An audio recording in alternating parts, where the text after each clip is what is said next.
Motorcycle बाजूला घेण्याची कृपा करावी।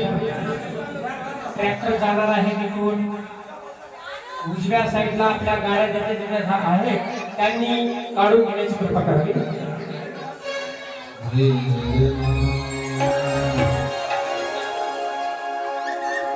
शुकाचार्य महाराज कथा सांगत असताना राजांचं जे 7 दिवसामध्ये राजा मरणार आहे असं त्यांना भीती होती।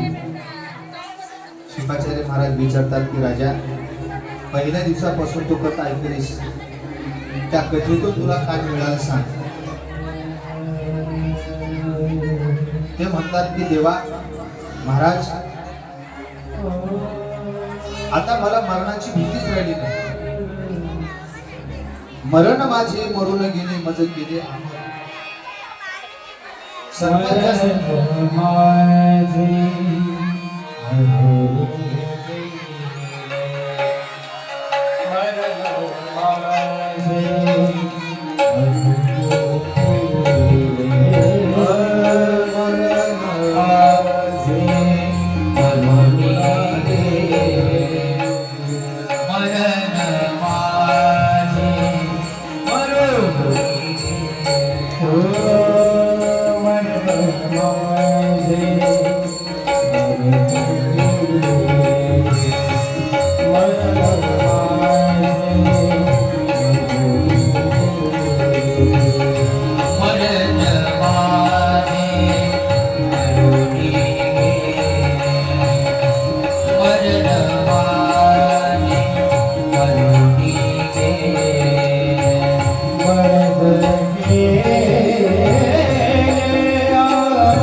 मरण माझे मरून गेले मज गेले मला मरणाची भीतीच राहिली नाही। परमार्थ करणारा जो साधक असतो त्या माणसाला, परमार्थ करणाऱ्या माणसाला मरणाची कधी भीती वाटते? तुम्हाला मरणाची भीती वाटते? ह्या जगामध्ये 2च गोष्टी खरी आहेत, बाकी सगळं खोट आहे। एक परमात्मा खरं आहे, दुसरं मृत्यू खरं आहे। मरण येणारच आहे, पण मरण कधी येणार आहे हे कळत नाही। माणसाला मरण कधी येणार आहे हे समजलं असतं तर माणसं सगळं टापटिपून करून गेले असते। ह्या दिवशी जायचं आहे, सगळी तयारी करून गेला असतात, पण महाराजा एवढं नाही समजत। पण 2 गोष्टी सत्य मानल्या गेल्या आहेत। परमात्मा एक सत्य जगामध्ये आहे आणि दुसरं मरण एक सत्य आहे। या 2 वस्तूलाच लोकांनी विसरले, देवाला विसरले आणि मरणाला विसरले। कार्य मरणाची नाही आठवण, संचितांचे मूळ। महाराज म्हणतात, अरे कार्य मरणाची नाही आठवण। मरणाला तू विसरलास, मरणाचं आठवण कर। एक वेळेस तरी मरणाची आठवण केली पाहिजे। मी मरणार आहे, मी जाणार आहे, हे सगळं काय खोट आहे, हे सगळं खोट आहे, ही भावना ठेवून जीवन जगलं पाहिजे।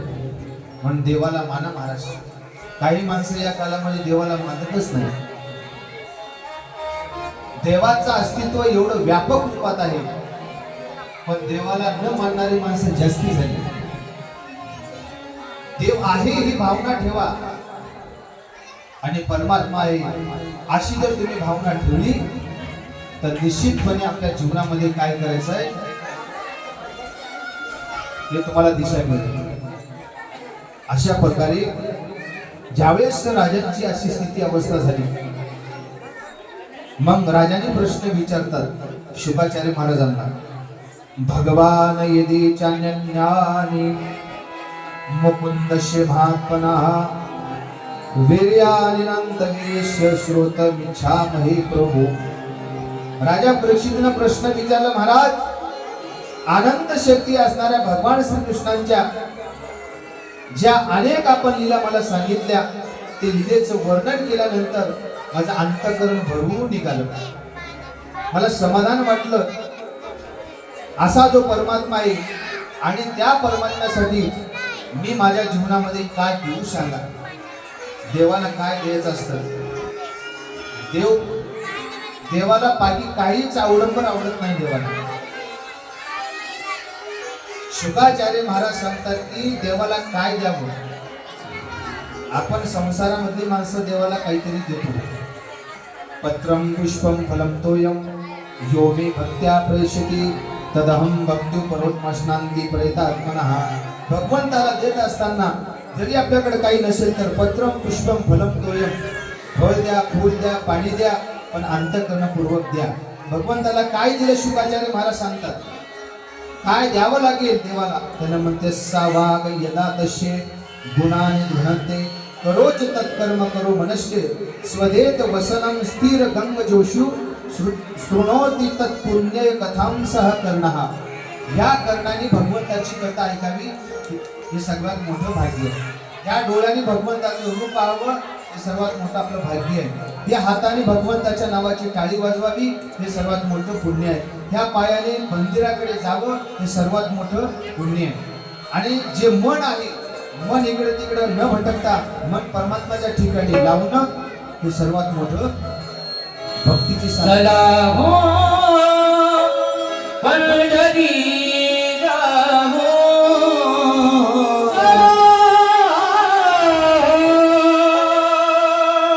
चला हो पंढरी जाहो, जीवाच्या जीवन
कोणाला पाहायचं असेल तर तो भगवान परमात्म्याला पाहायचं. म्हणून शुकाचार्य महाराज सांगतात की भगवंताला काय द्या, शिरस्तुम तपोभ्येय लिंग मानसे तद्देवं यत् पश्यन्ति तच्चक्षुः अंगनी विष्णु रथं तंजनानां पादोदकं याति भवन्ति नित्यं. भगवान परमात्म्याला हे सगळं अर्पण करायचं. माझे काहीच नाही म्हणून देवाला अर्पण करायचं. ज्यावेळेस असं शुकाचार्य महाराजांनी राजा परीक्षितीला सांगितल्यानंतर हे सुख संकादिकांच्या संवादामध्ये सुंदर असं त्या ठिकाणी एक कथा सांगितलेली आहे. सुतवाच विष्णुरातेन संपृष्ट भगवान बादरायणी वासुदेव भगवते निमांग हृदयं ब्रवीत. अशा भगवान परमात्म्याला हृदयामध्ये स्थान द्या, भगवान परमात्म्याला हृदयामध्ये ठेवा. अशी जर तुमची भक्ती असेल तर तुम्ही मृत्यूपासून तुम्ही मुक्त व्हाल. अशा पद्धतीने शुकाचार्य महाराज सांगतात. मग कथा ऐकत असताना त्यांनी कथा सांगितली. ते कथा अत्यंत सुंदर आहे. संसारोवाच कृष्णासित सखा कश्चित ब्राह्मणो ब्रह्मवितं विरक्त इंद्रियाभ्येषो प्रशांतात्मा जितेंद्रिया. ब्राह्मण कुळात जन्माला आलेली आणि तो भगवान श्रीकृष्ण परमात्माचा सखा आहे, विरक्त आहे, जितेंद्रिय आहे आणि समाधान आहे. अशा सुदाम देवाची कथा सांगू लागली. ते सुदाम देव गृहस्थाश्रमी होते. गृहस्थाश्रमामध्ये होते, पण त्यांचं प्रारब्ध इतकं वाईट होतं, ते जे प्रयत्न करते त्याला यशच मिळत नव्हतं. असं अर्थ नसतो. पण संसार सुखाचा नाही. आपल्या घरी 100 साड्या असतात, रोज वेगळी असतात, अलंकार असतात, सर्व चांगलं बघितलं. सुदाम देवाच्या अंगावरती एक फाटकं धुतं, अंगावर एक फाटकं उपरणं आणि डोक्याला बांधलेला तो मुंडा सांगायचा फाटका. अशा स्थितीमध्ये सुदाम देवानी प्रपंच करत होते, पण समाधान प्रपंच होता. सुदाम देवाने भगवान परमात्माचे चिंतन करत होते, श्रीकृष्णाची भक्ती आहे.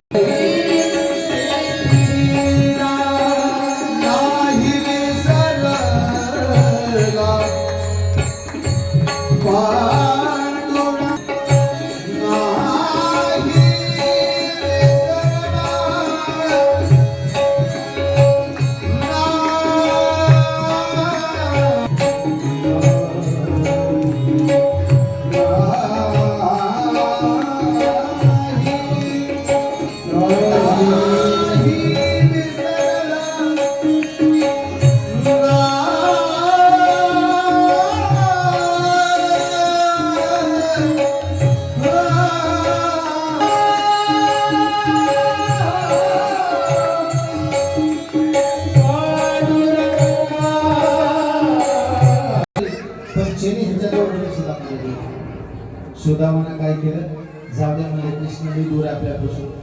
एकटाच खाल्ला तेवढे चेने महाराज. देवाला सोडून एकटा चेने खाल्ला, त्याचा परिणाम असा झाला म्हणून घेतला तो भिकारी झाला.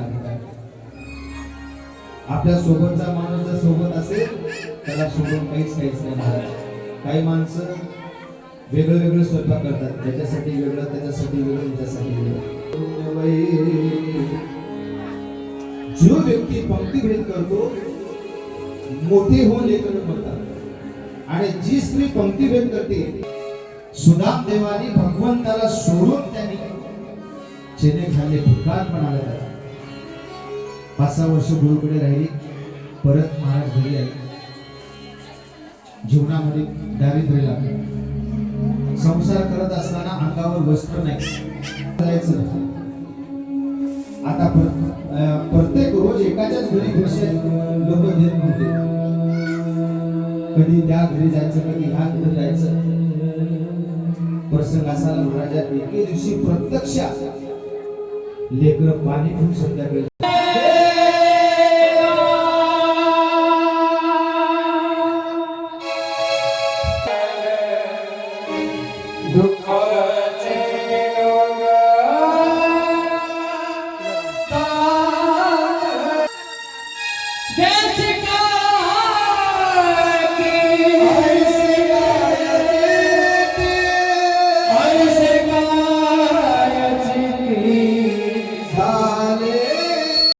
भिक्षा मागितली, त्यांना भिक्षा कोणी वाटली नाही महाराज. संध्याकाळी 9:30 वाजता सुदाम देव रिकामी झोळी घेऊन परत आले.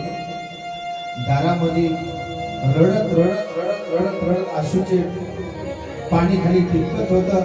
सुशीलाला दारामध्ये वाट पाहत होती. अगं लेकरू झोपली का? काय करा स्वामी, सकाळपासून लेकरांनी अन्न अन्न अन्न अन्न म्हणत 3 वेळेस मी गडोबर पाणी देऊन त्या लेकराचं समाधान केलं. आणि मी लेकराला झोपी गेली. आज तुम्हाला मधुकरी भेटली नाही का? म्हणजे नाही, म्हणजे आज भिक्षा कुणीच दिलं नाही. भगवंताच्या समोर दोघं नवरा बायको बसले आणि भगवान त्याला म्हणतात की देवा, माझी परीक्षा काय करतो सांग. माझ्या लेकरे बाळेला माझ्यामुळे का त्रास होतो? भगवान परमात्म्याशी त्या ठिकाणी ते विनंती करतात, काकुलतीला येतात. म्हणून साधू संतांचंही असंच जीवन होतं महाराज. सुदाम देवाची पत्नी म्हणते की देवा स्वामी सगळे दरवाजे बंद झाले, कोणी भिक्षा वाढत नाही, लेकर अण्णा पानावर अशा भगवंताच्या जर तुम्ही भेटीला गेलात आणि त्यांच्याकडून काहीतरी तुम्ही मागून आणा. प्रत्येक स्त्रीचं हेच वाक्य असते.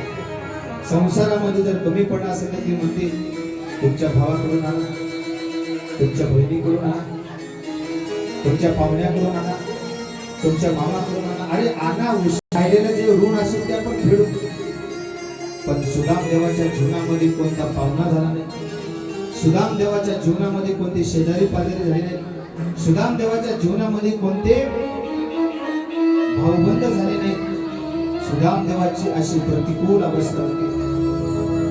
मग ते दोघं म्हणतात, गप्पा मारतात, मग तुम्ही जर उद्या द्वारकाला गेलात, भगवंताकडे गेलात तर भगवान परमात्मा एवढा उदार आहे महाराज, जगताचा पालन करणारा तो परमात्मा. हुआ हुआ संसार देवा पाई. आता माझ्या लेकरीचं सांभाळ तू कर, माझ्या पत्नीचं सांभाळ कर. आता किती दिवस लागतील जाऊन यायला ते मला काही कळत नाही. सुदाम देवानी सकाळी सकाळी 6 वाजता त्यांच्या नगरीतून द्वारकेच्या दिशेने निघाले.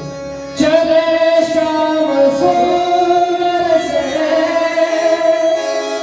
मिले सुदामा, चले श्याम सुंदर से मिले सुदामा, चले श्याम सुंदर से मिले सुदामा, चले श्याम सुंदर से मिले सुदामा. काय बोलले?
उन्हाच्या कारामध्ये सुदामदेव द्वारकेकडे जात आहे.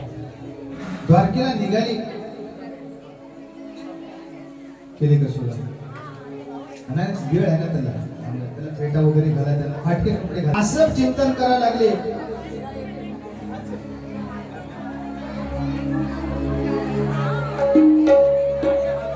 प्रेमानं चिंतन करत होते, आनंदानं चिंतन करत होते, नाच गाय चिंतन करत होते. बोला श्री कृष्ण गोविंद उठा.